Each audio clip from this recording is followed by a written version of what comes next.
Hi மக்களே, வணக்கம் வணக்கம் வணக்கம்.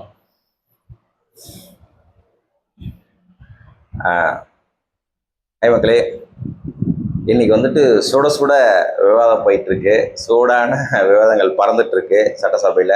ஸோ இன்னைக்கு வந்துட்டு நம்ம தலைவர், தாவைக்க தலைவர், இந்நாள் சிஎம் அவர்கள் மெஜாரிட்டி நிரூபிக்கணும். ஸோ இந்த நிகழ்ச்சி தான் போயிட்டுருக்கு, லைவாக போயிட்டுருக்கு, எல்லாரும் பார்த்துட்டு இருக்காங்க. ஸோ மக்களே, இப்போ என்ன பேச போகிறோன்னா, சுட சுட விவாதங்கள் பற்றி பேச போகிறோம். ஸோ அதுக்கு முன்னாடி என்னோட சேனலுக்கு சப்ஸ்கிரைப் பண்ணிவிடுங்க, பெல் பட்டனை ப்ரெஸ் பண்ணிவிடுங்க. உங்கள் உதவி எனக்கு எப்பவும் தேவை. தாவைக்க தலைவர் வந்துட்டு எல்லாருக்கும் தெரியும், போராடி அமைதியாக இருந்து சாதனை படைச்சு இன்னைக்கு வந்துட்டு 2.5 வருஷத்துல வந்துட்டு சிஎம் பதவி பிடிச்சிட்டாரு அப்படின்னு சொல்லிட்டு பெரும்பான்மை நிரூபிக்கணும். இருந்தாலும் பெரும்பான்மை நிரூபிக்கணும்னு சொல்லிட்டு சட்ட விவரத்தில் காரசாரமாக மீட்டிங் போயிட்டு இருக்கு. ஸோ இது எல்லாமே லைவாக போயிட்டு இருக்கு. இது ஒரு ரொம்ப நல்ல விஷயம். சொன்னதையும் செய்வோம், சொல்லாததையும் செய்வோம் அப்படின்ற மாதிரி. ஸோ வந்துட்டு இந்த மாதிரி போன வீடியோவில் சொன்னதான், இந்த மாதிரி இப்போ எப்போவுமே லைவாக போட மாட்டாங்க. சிஎம் பதவி ஏற்கத்தாலும் சரி, அதுக்கப்புறம் சட்டசபை என்ன நடக்குதுன்னு நமக்கு தெரியாது. வேணும்னா நீங்கள் லைனாக போயிட்டு அங்கே உட்காந்து பார்க்கலாம், பொறுமையாக உட்காந்து பார்த்துட்டு வரலாம் அவங்க என்ன பேசுறது. கண்டிப்பாக வந்து எப்போவுமே ஒரு ஷூட்டிங்கும் சரி, ஒரு சட்டசபையும் சரி, லைவாக வந்து பார்க்கறது வந்து கொஞ்சம் எரிச்சலாக தான் இருக்கும். அதை எடிட் பண்ணி படமாக கன்வெர்ட் பண்ணி வெளியில் வரும்போது தான் படம் பார்க்க ரசிக்க நல்லாயிருக்கும். அந்த மாதிரி தான் சட்டசபையில் வந்து ஷூட்டிங் மாதிரி தான். ஸோ காரசாரமான விவாதங்கள் போகும், ஒருத்தருக்கு ஒருத்தர் மோதிப்பாங்க. நம்ம பார்த்துருக்கோங்க, டெல்லியில் பாராளுமன்றத்தையே பார்த்தா அடிச்சுப்பாங்க, ஒருத்தருக்கு சட்டை பிச்சுப்பாங்க. இங்கேயே வந்துட்டு ஒரு டயத்தில் ஏடிஎம்கே டிஎம்கே வந்துட்டு வாக்குவாதம் ஏற்பட்டு நம்ம முன்னாள் முதல்வர் ஸ்டாலின் அவர்களை சட்டை பிச்சு பாக்கெட்டு தூக்கின்னு வந்து வெளியில் வச்சாங்க. அது மாதிரி காரசாரமான விவாதங்கள் நடந்திருக்கு. அது வந்து ஒரு ஒரு ஒரு ஒஸ்டான காலம் தான் சொல்ல வேண்டும். ஏன்னா நம்ம எல்லாமே தமிழ்நாட்டில் தான் இருக்கோம், தமிழ்நாட்டு மக்கள் எல்லாம் ஒருத்தருக்கு ஒருத்தர் பார்த்துக்கிறோம். சட்டசபையில் உள்ள அதிகாரிகள், எம்எல்ஏக்கள், அரசு அதிகாரி, உயர் அதிகாரி, சிஎம் அவருடைய எல்லாருமே பார்த்தீங்கன்னா தமிழ்நாட்கள் தான். அப்படி இருந்துமே வந்து ரொம்ப அநாகரிகமாக வந்து டிஎம்கேவும் நடந்துப்பாங்க, ஏடிஎம்கேவும் நடந்துப்பாங்க. சட்டசபை சபாநாயகரும் யாரும் மதிக்க மாட்டாங்க. ரொம்ப ஒஸ்ட்டாக போயிட்டுருக்கோம். நம்ம யாருமே அதை கண்டுக்கவே மாட்டோம். ஓட்டு வந்தால் ஓட்டு போடுவோம்.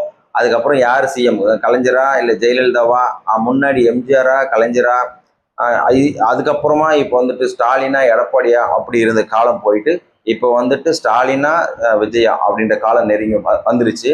ஸோ அதில் வந்துட்டு நம்ம தாவைக்க தலைவர் வந்துட்டு நிற்கிறாரு. அப்படி இந்த காலகட்டங்கள்லாம் இருந்திருக்கு. சட்டசபைனா என்ன, மக்கள் பிரச்சனையை எடுத்து சொல்லி தீர்த்து அதுக்கு தீர்வு காண்றதான் சட்டசபை, பாராளுமன்றம்.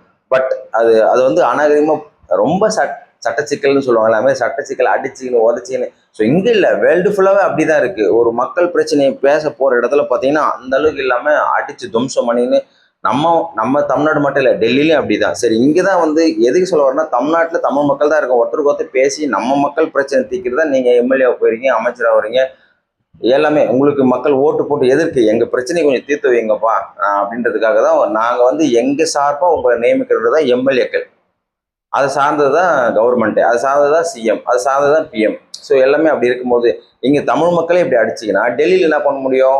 டெல்லியில் எல்லா ஊர் மக்களும் ஒன்றா இருக்காங்க, எல்லா ஸ்டேட் மக்களும் இருப்பாங்க, எல்லா அமைச்சர்களும் எம்பி அங்கே உட்காந்துட்டு இருப்பாங்க. அங்கேயும் போய் அடிச்சுக்கிறாங்க, அங்கேயும் சட்ட சிக்கல் அடிச்சு உதச்சி பிச்சுக்கணும். ஏன்னா ஒருத்தருக்கு ஒருத்தர் லாங்குவேஜ் ஒருத்தருக்கும் புரிஞ்சு தொலையாது. அங்கே தமிழ் பேசும், ஹிந்தி தெரியாது, ஹிந்தி பேசும், தமிழ் தெரியாது, தெலுங்கு தெரியாது, மலையாளம் எக்ஸட்ரா எக்ஸட்ரா எத்தனை இந்தியாவில் எத்தனை மொழி இருக்கோ அத்தனை எம்எல்ஏக்கள் அங்கே உட்காந்துருப்பான். அந்த ஸ்டேட்டில் உள்ள எம்பிக்கள் போயிட்டு அங்கே உட்காந்துருப்பாங்க. ஸோ அங்கேயும் இதே சட்ட சிக்கல் தான், இது அடிச்சுப்பாங்க, சேர் பறக்கும், எல்லாத்தையும் உடைப்பானுங்க, எல்லாமே கவர்மெண்ட் ப்ராப்பர்ட்டி எல்லாம் வேஸ்ட் ஆகும். ஸோ இதெல்லாம் பிரச்சனை நடந்திருக்கு. இங்கே தமிழ்நாட்டை பொறுத்த வரைக்கும் அப்படி நடக்காமல் இருந்தால் நல்லாயிருக்கும். முன்னாடி ரொம்ப கசப்பான நாட்கள் தான். முன்ன இருந்த 5 நாட்களில் இருந்த சிஎம் ஆகட்டும், யாராகட்டும், டிஎம்கே ஏடிஎம்கே அடித்து துவம்சம் பண்ணி கிழிச்சு நான் சட்டசபை விட்டு வெளியே போகிறேன், இதெல்லாம் நடக்கும். நடக்காமல் இருந்தால் சரி. வேர்ல்டு லெவலில் இப்படி தான் பிரச்சனை போயிட்டுருக்கு. யாருமே வந்துட்டு அமைதியாக வந்து மக்கள் பிரச்சனை தீர்க்கணுன்றதுக்காக எவனும் இருக்கவே மாட்டான். ஏன் எல்லா வேர்ல்டும் சேர்ந்து மீட்டிங் போடும்போதும் சரி இதே பிரச்சனை தான் வரும். சில சமயத்தில் அடித்து உதச்சிப்பாங்க. பட் அங்கே போயிட்டு ரொம்ப அராஜகம் நம்ம இந்தியாக்கெல்லாம் பண்ண மாட்டாங்க. ஏன்னா ரொம்ப தெரியும், நமக்குள்ளே தான் அடிச்சோம். வேர்ல்டு லெவலில் போனால் நம்ம இந்தியா முக்கியன்றதுக்காக அந்த லெவலில் அப்படியே நிற்பாங்க. அந்த விஷயத்தில் நம்ம மோடி வந்து பாராட்டக்கூடியத்தக்கது. அவர் வந்து வேர்ல்டு லெவலில் ஃபேமஸாக இருக்கார். இப்போ அவரை வந்து அசைக்கவே முடியாது. இந்தியாவின் பிரதமர்னா எல்லாமே கெத்தாக நிற்கிறாங்க, எல்லாம் வரவேற்கிறாங்க. அதை சொல்லுவாங்க, ரெட் கம்பளி போட்டு வரவேற்கிறாங்க. ஸோ அவர் வந்து வேற லெவலில் வளர்ந்து நிற்கிறார். இந்தியா எப்பவுமே வந்து போர் விரும்பாது, சமாதானத்தை விரும்பும், முன்னேற்றத்தை விரும்பும். மக்கள் பணி தான் எங்களுக்கு முக்கியம். அமைதியாக இருக்கணும், கண்ட்ரி வேர்ல்டு வந்து அமைதியாக இருக்கணும், வார் இருக்கக்கூடாதுன்றது. அந்த விஷயத்தில் நம்ம மோடியை பார்த்தீங்கன்னா பிரதமர் அவ்வளோ கிரேட். ஸோ அது மாதிரி இருக்கும்போது நம்ம தமிழ்நாட்டில் இப்போ புது சிஎம்மாக நம்ம தலைவர் தவிக தலைவர் பதவியேற்றிருக்காரு. 4 நாட்களில் வந்து பதவிகள் ஏற்று 4 நாட்களில் ஃபஸ்ட்டு ஆர்டரே பார்த்தீங்கன்னா ஒயின் ஷாப் க்ளோஸ் பண்ண சொல்லியிருக்காரு. மீன்ஸ் எங்கெங்கெல்லாம் வந்து தொல்லையாக இருக்கோ அங்கே எல்லாமே கோவில், ஸ்கூல், பப்ளிக்கு, மக்கள் கூடுற இடம், பஸ் ஸ்டாப், இது எல்லாமே அவாய்ட் பண்ண சொல்லியிருக்காரு. எல்லாமே உடனே கடற்கடன்னு மூடியாச்சு. ஸோ ஆனால் மக்கள் இன்னும் என்ன எதிர்பார்க்குறாங்கன்னா, மொத்த ஒயின் ஷாப்பும் மூடுங்க, எல்லா குடும்பங்களும் நல்லா இருக்கும், எல்லா போதையும் மூடுங்க, எல்லா குடும்பம் நல்லா இருக்கும் அப்படின்னு எதிர்பார்க்குறாங்க. அதே மாதிரி ரவுடி எல்லாமே திருச்சியில் பார்த்தீங்கன்னா இப்போ சட்டசபையில் ஒருத்தர் சொல்லிட்டு காமராஜர் எம்எல்ஏ சொல்லிட்டு திருச்சியில் ஆல்ரெடி நியூஸ் பார்த்து தான் எல்லாரையும் எல்லா ரவுடியும் சரண்டர் ஆகி அங்கே இருக்கிற உயர் அதிகாரி வந்து வார்ன் பண்ணிட்டு இருக்காரு. சட்டம் ஒழுங்கு ரொம்ப ஸ்ட்ரிக்ட் ஆகிடுச்சு. ஸோ இதை மீறி நீங்கள் செயல்பட்டீங்கன்னா உங்கள் உயிருக்கு தான் ஆபத்து, உங்களுக்கு பிடிச்சி போட்டுருவோம் அப்படின்ற மாதிரி சொல்லிட்டு இருக்காரு. அது ஒரு நல்ல விஷயம். இன்னும் ஸ்ட்ராங்காக போயிட்டு இருக்கோம். ஸோ இதெல்லாம் தாண்டி இன்னைக்கு சட்டசபையில் நம்ம தவிக தலைவர் சரித்திர நாயகன், ஸோ அவரோட பெரும்பான்மை நிரூபிக்கணும். ஆல்ரெடி பெரும்பான்மை இருந்தாலும் லைவாக ஃப்ளோ டெஸ்ட் வச்சுட்டு நிரூபிக்கணும் அப்படின்னு சொல்லிட்டு முடிவு பண்ணி ஆளுநர் சொன்னதை இன்னைக்கு செய்கிறாங்க. ஆக்சுவலி ஆல்ரெடி மெஜாரிட்டி ஆல்ரெடி இருந்ததில் ஒன்று ரிசைன் பண்ணிட்டார், மறுபடியும் ஒன்று வந்து உள்ளே சேர்ந்துட்டார். யார்? அந்த காமராஜ்ன்ற அமமுக அவரும் ஆதரவு தெரிவிக்கிறாரு. ஸோ அது போக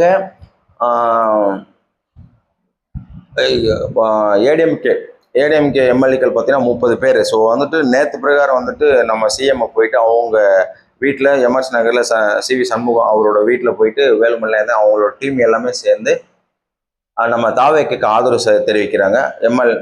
எல்லா எம்எல்ஏக்களும் அரசாங்கத்துக்கு நாங்கள் இப்போ இருக்கிற கரண்ட் தாவேக்காய் விஜய்க்கே நாங்கள் ஆதரவு தெரிவிக்கிறோம், சிஎம்க்கு ஆதரவு தெரிவிக்கிறோம், நாட்டு நலன் கருதி நாங்கள் இந்த முடிவு எடுத்திருக்கோம் அப்படின்றத மாதிரி சப்போர்ட் பண்ணியிருக்காங்க. நம்ம சிஎம்மும் போயிட்டு அதை வந்து கன்வே பண்ணிட்டாரு. ஸோ கன்ஃபார்ம் ஆகிடுச்சு. அதனால் வந்துட்டு மெஜாரிட்டி இன்னைக்கு ப்ராப்ளம் இல்லை. ஆளுநர் எதிர்பார்த்ததை விட டாப் லெவலில் தான் வந்துட்டு நம்ம சிஎம் இருக்கார் இப்போது நிலைமைக்கு. சில அதில் அதிருப்திகள் இருக்கும். ஜோதிடர் பண்டிதர் வந்துட்டு அவரை வந்துட்டு கவர்மெண்ட் அதிகாரியாக நம்ம தாவேகா தலைவர் வந்துட்டு நியமிச்சார், நம்ம சிஎம் வந்து நியமிச்சிருக்காரு. ஸோ அதுக்கு வந்து ஒரு உள் காரணம் இருக்கும், கண்டிப்பாக இல்லாமல் இருக்காது. அதுக்கு என்னன்றது காரணத்தை வெளியே சொல்லுவாங்க. சிஎம் ஆகும்போது தமிழ் பாட்டு ஃபஸ்ட்டு போடாமல் ஏன் ஹிந்தி வந்தது, ரெண்டாவது ஹிந்தி ஜனகணமன, மூணாவது நீராறு கடலோடு வந்து. ஸோ இது ஏன் வந்துச்சு சொல்லிட்டு அப்பயே பிரச்சனைகள் ஆரம்பிச்சது, ஒரு பிரச்சனை. ஸோ அதுக்கு காரணம் என்ன சொன்னோம், இந்திய ரூல்ஸ் பிரகாரம் அங்கே இந்தியா லெவலில் என்ன சொல்லியிருக்காங்கன்னா இந்த பாட்டு தான் போகணும், சர்க்குலர் இருக்குது, அதனால தான் நாங்கள் அந்த பாட்டு போட்டோம் அப்படின்ற மாதிரி ஆளுநர் மலையும் சொல்லியிருக்காங்க. இது ஆதோ அர்ஜுனா ஏதோ எக்ஸல் கன்வெர்ட் சொல்லியிருந்தார். ஸோ அந்த மாதிரி இது ஒரு பிரச்சனை. இப்போ ஒரு பிரச்சனை என்னென்னா, ஏன் நீங்கள் வந்து உங்கள் பிரேமலதா என்ன சொல்லியிருக்காங்கன்னா எம்எல்ஏ உங்களோட பர்சனல் அவர் ஜோதிடர் இருக்கட்டும், அவர் ஏன் வந்து கவர்மெண்ட் எம்ப்ளாயி ஆக்குனீங்க, அவருக்கு எதுக்கு உயர் பதவி கொடுத்தீங்க அப்படின்ற மாதிரி இதை நாங்கள் எதிர்க்கிறோம் அப்படின்ற மாதிரி சொல்லியிருக்காங்க. விசிகாவும் சொல்லியிருக்காங்க, கம்யூனிஸ்ட் கட்சியும் சொல்லியிருக்காங்க இது வந்து உகந்ததல்ல அப்படின்னு சொல்லியிருக்காங்க. ப்ளஸ் இதெல்லாம் ஏன் அவர் அதிகாரி ஆக்குனாருன்றது சிஎம் வந்து விரைவில் சொல்லுவாங்க, இல்லைனா தாவேக தரப்புலேருந்து நியூஸ் வெளியில் வரும். நம்ம விஜயண்ணா வந்துட்டு எல்லாமே தெரிஞ்சு வச்சிருப்பாரு, ஊமை கொட்டா மாதிரி தான் இருப்பார். ஆனால் இவருக்கு எல்லாமே தெரிஞ்சு இது பண்ணால் இந்த விமர்சனங்கள் வரும் அப்படின்ற இதெல்லாம் அவங்களோட உயர்மட்ட குழுவில் உட்காந்து பேசி தான் வந்து அரசாணை வெளியிட்டு இருக்காங்க. சும்மா வந்துட்டு கண்டிப்பாக வந்துட்டு நம்ம விஜயனை வந்து வெளியிட மாட்டார். நம்ம சிஎம் வந்துட்டு அறிவுலையும் சரி, அழகுலையும் சரி, புத்திலையும் சரி, கூர்மையாக நின்று நிதானிச்சு இன்னைக்கு வெற்றி பெற்றிருக்காருன்னா சும்மாவா? இப்போ சொல்லியிருந்த பிரகாரம் என்னன்னா, எம்ஜிஆரே வந்து வெயிட் பண்ணி தான் சிஎம் ஆனார், ஜெயலலிதாவும் வெயிட் பண்ணி தான் 9 வருஷம் தான் சிஎம் ஆயிருக்காங்க. ஸோ எல்லாமே வெயிட் பண்ணி தான் ரொம்ப லாங் டைம் வெயிட் பண்ணி தான் சிஎம் ஆகியிருக்காங்க. பட் நம்ம ஷார்ட் டைமில் சிஎம் ஆன ஒரே ஒருத்தர் என்னன்னா, மக்கள் அன்பு பெற்ற நம்ம தலைவர் விஜய். ஸோ வந்துட்டு சிஎம் ஆயிருக்காரு சி ஜோசப் விஜயனம்னான். ஸோ இதெல்லாம் வந்து பெருமைக்குரியது, வரலாறு சிறப்பு மிக்கது, வரலாறு திரும்புகிறதுன்னு சொல்லிட்டு நம்பிக்கையாக இருந்தார். ஸோ மக்கள் மேலே வச்ச நம்பிக்கை தான், மக்கள் அவர் மேலே வச்ச நம்பிக்கை தான். ஸோ நல்லதே நடக்கும், பொறுத்திருந்து பார்ப்போம், அது ஒன்றும் பிரச்சனை கிடையாது. ஸோ இன்னைக்கு வந்து என்னன்னா, சட்டசபையில் பெரும்பான்மை நிரூபிக்கணும், கண்டிப்பாக நிரூபிப்பார், அது வெற்றி பெறும், அது வேற விஷயம். எல்லாமே வந்து நம்ம தலைவர் பக்கம் தான் நிற்கிறாங்க, ஏன்னா நல்லாட்சி தொடரணும். பட் இதுலேயும் சட்ட சிக்கல்கள் இருக்கும். இதுக்கப்புறம் தான் காரசாரமான விவாதங்கள் போயிட்டு இருக்கோம். ஏன்னா இன்னைக்கு வந்துட்டு காமராஜ் பேசிட்டு இருக்காரு. அமமுக தலை அவர் அந்த கட்சியிலேருந்து தூக்கிட்டாங்க. அதாவது கண்டிப்பாக வந்து ஏடிஎம்க்கு அகேன்ஸ்டாக தான் இருக்குது பிஜேபி. அவர் வந்து பிஜேபி கூட்டணியில் இருந்தார். ஸோ அதனால் வந்துட்டு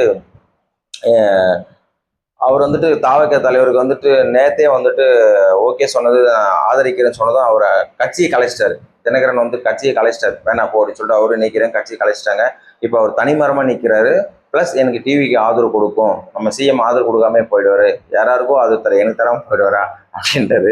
ஸோ ஆல்ரெடி ஒரு பிரச்சனை வந்தது. அவர் தான் லெட்டர் கொடுத்தாரு. நம்ம தலைவர் வந்து சட்ட சிக்கல் சந்திச்சுட்டு இருக்கும்போது எம்எல்ஏக்கள்லாம் சப்போர்ட் தேடிட்டு இருக்கும்போது இவர் ஓகே பண்ணி கொடுத்து லெட்டர் கொடுத்து எத்துமைட்டு ஆளுநர்கிட்டையும் கொடுத்தாங்க. அது பிரச்சனை நடந்துச்சு. அதை நேற்று சொல்கிற சில கசப்பான விஷயங்கள் வெளியில் வந்தது. அதுக்கு நான் சாரி கேட்டுக்கிறேன் அப்படின்ற மாதிரி சொன்னார். ஸோ அவரு மனப்பூர்வமாக தான் தாவேக்கு வந்து ஓகே பண்ணியிருக்காரு. இதில் வந்து தினகரன் தான் உள்ள வந்து ஆட்டத்தை கலைச்சிட்டாரு. நீ எப்படி சொல்லலாம், எப்படி கொடுக்கலாம், மாற்றி பேச வச்சார். அவரும் மாற்றி பேசி இன்னத்து வந்து சட்டசபையில் உண்மையை சொல்லிட்டார். ஸோ வந்துட்டு அந்த விஷயம் தெரிஞ்சு அவர் என்ன பண்ணுற லெட்டர் பேட்ல இவர் நான் கட்சி விட்டு தூக்குறேன் அப்படின்னு சொல்லிட்டு தூக்கிட்டாரு. வேகமாக ஆட்டத்தையும் கலைச்சிட்டாரு, கட்சியும் கலைச்சிட்டாரு தினகரன். ஸோ அவரை அப்படியே விட்டுருங்க. இதோட அவர் தாய்ந்தாண்டி தான் வருவார். அவர் ஒரு கிற்கான ஆள். அவர் அப்படிதான் பணம் வச்சிருக்காருல்ல, கோடியோடய பணம் வச்சிருக்காரு. அவர் அப்படிதான் டைம் பாஸ் பண்ணிட்டு இருப்பார். கட்சி ஆரம்பிப்பார், அப்புறம் கட்சியை மூடுவார், இது மாதிரிலாம் பண்ணுறாரு. ஸோ ஒரு சட்ட சிக்கல் அவர் ஒரே ஒரு எம்எல்ஏ, ஒரே ஒரு குருக்கள் வராரு மாதிரி அவர் ஒரே ஒரு எம்எல்ஏ வராரு. ஸோ வந்துட்டு போட்டோம் அவர் வந்து சேர்த்துக்கிட்டோம். இப்போ பிஜேபியில் எப்படி ஒரே ஒரு எம்எல்ஏ இருக்காங்களா, அவங்களாம் வந்துட்டு ஊட்டி சைடு ஏதோ ஜெயிச்சிருக்க போஜராஜன் சொல்லிட்டு அவரு வந்துட்டு மக்களுக்கு நல்லா செய்வார்ன்றதுக்காக தான் மக்கள் அங்கே இருக்கிற மக்கள் நம்பி போட்டிருக்காங்க, மலைவாழ் மக்கள். ஸோ அவர் செய்யணும்னா நம்ம தமிழ்நாடு அரசாங்கத்தோடு அவர் இணைஞ்சு செயல்பட்டு தான் ஆகணும். நம்ம தமிழ்நாடு அரசாங்கம் பிஜேபி கூட இணைஞ்சு செயல்பட்டு தான் ஆகணும். கூட்டணி தேவையில்லை. இன்னொரு வீடியோவில் சொன்ன மாதிரி கூட்டணி தேவையில்லை. பட் பணத்தை கேட்டு வாங்கிட்டு வந்து கண்டிப்பாக வந்து நல்ல முறையில் பேசி தமிழ்நாட்டுக்கு வாங்கிட்டு வந்தால் மட்டும்தான் நம்ம சிஎம்மால தமிழ்நாட்டுக்கு நல்லது பண்ண முடியும். முன்னால் இருந்த ஸ்டாலின், டிஎம்கே ஸ்டாலின் அவரை மாதிரி எதிர்த்து நின்று நான் வந்துட்டு பணம் அகேன்ஸ்டா அவருக்கு பிஜேபி அகேன்ஸ்டா பேசிட்டுமா பணம் வராது. எப்போதும் போல தான் நாடு குட்டி சோறாக தான் போகும். இது நல்லாவே தெரிஞ்ச விஷயம் தான் எல்லாருக்குமே. ஒரு திட்டத்தை செயல்படுத்தினா பணம் இல்லாமல் எந்த வேலையும் நடக்காது. அது விஜயனுக்கு தெரியும். ஸோ அதனால் வந்துட்டு மிக விரைவில் பிஎம்ஐ சந்திப்பார், பிரதமரை சந்திப்பார். கன்ஃபார்மாக ஃபண்டு ரிலீஸ் ஆகும். அதுக்கப்புறம் என்னன்றது தெரியும். அதுக்கப்புறம் நாடு வேகமாக வளர்ச்சி அடையும். ஸோ தமிழ்நாடு அது வேறு லெவல். இன்னைக்கு வந்துட்டு என்னன்னா மெஜாரிட்டி நிரூபிக்கணும். ஸோ அதுக்கு எல்லாருமே வந்துட்டு காரசாரமாக விவாதம் பண்ணிட்டு இருக்காங்க. மெஜாரிட்டி இருக்கா இல்லையான்னு சொல்றதுக்கு டக்குன்னு சொல்லிட்டு முடிப்பாங்கன்னு பார்த்தா அவங்கவுங்க பேப்பர் வச்சு பக்கமாக பேசிட்டு இருக்காங்க. This is too much. நம்ம தலைவர் எழுந்தாரு டீசெண்டாக டக்குன்னு என்ன பண்ணாரு. ஸோ ஜோசப் விஜயனும் நான் தாவேக்கா அரசுக்கு நான் வந்து ஆதரவு தெரிவிக்கிறேன், தாவேக்கா கட்சிக்கு நான் ஆதரவு தெரிவிக்கிறேன்னு அவர் கட்சிக்கு அவரே ஆதரவு தெரிவித்தார். இது ஒரு நல்ல விஷயம். டக்குன்னு முடிச்சார், ஒரு 2 minutes தர்சால். ஆனால் மற்றவங்களாம் வந்துட்டு நிமிஷ கணக்கில் பேசுகிறாங்க. This is too much. லைவாக கண்டிப்பாக தான் சொன்னேன். ஃபஸ்ட்டு ஸ்டார்டிங்லேயே சொன்ன மாதிரி ஷூட்டிங் வந்து போயிட்டு இருந்துச்சு. லைவாக உங்களால் பார்க்கவே முடியாது. ஏன்னா பொறுமை வேணும் ஷூட்டிங் பார்த்து. அந்த மாதிரி தான் இப்போ சட்டசபையும் போயிட்டுருக்கு. பொறுமையாக பார்த்தா மட்டும்தான் சட்டசபை நிகழ்வுகளை பார்க்க முடியும். ஸோ அது வந்துட்டு ஒரு ஷூட்டிங் ஸ்பாட் மாதிரி தான். அதுக்கப்புறமா படங்கள் ரிலீஸ் ஆகுமே நம்ம அந்த ஸ்பாட்டில் சட்டசபையில் பேசி எல்லாம் முடிச்சுட்டு அரசாணை வெளியே வரும் பார்த்தீங்களா, அப்போ தான் சுவாரஸ்யமாக இருக்கும். அந்த மாதிரி தான். ஸோ காரசாரங்கள் விவாதங்களை இனி வரும் நாட்களில் நம்ம தலைவர் எப்படி வந்து சிஎம் இருந்துட்டு எப்படி அதெல்லாம் வந்து ஃபேஸ் பண்ண போகிறாருன்னு தெரியல. பார்ப்போம், பொறுத்திருந்து பார்ப்போம். ஃபேஸ் பண்ணி தான் ஆகணும். எவ்வளோ பிரச்சனைகள்லாம் தாண்டி அவர் வந்து இன்னைக்கு சிஎம்மாக நிற்கிறாரு. ஸோ நல்ல பெரிய விஷயம். ஸோ இன்னைக்கு வந்துட்டு மெஜாரிட்டி நிரூபிப்பார். 120 இல்லை 150 கிட்ட கூட வரும். ஏன்னா 120+ ஏடிஎம்கே எம்எல்ஏக்கள் எல்லாமே ஒரு இரு பிரிவாக பிரிஞ்சிருக்காங்க. சிவி சண்முகம் வித் வேலுமணி சார்பாக 30 எம்எல்ஏக்களும் நம்ம தலைவருக்கு வந்துட்டு சப்போர்ட் பண்ண போகிறாங்க. ஸோ மெஜாரிட்டி ப்ளஸில் 150 தாண்டுனா இன்னமும் நல்லதான். 120 தாண்டும் 150 எம்எல்ஏக்கள். ஸோ இதில் வந்துட்டு மெஜாரிட்டி ப்ராப்ளம் இல்லை. பட் இருந்தாலும் ஆளுநர் சொல்கிறதுக்காக ஃப்ளோர் டெஸ்ட் வச்சு இன்றைக்கி வந்து நிரூபிக்கிறாங்க. மெஜாரிட்டியோட நம்ம தலைவர் 5 ஆண்டு தொடருவார். நல்லாட்சி தொடரும். பொறுத்திருந்து பார்ப்போம். நம்பிக்கையோடு இருங்க மக்களே. நன்றி.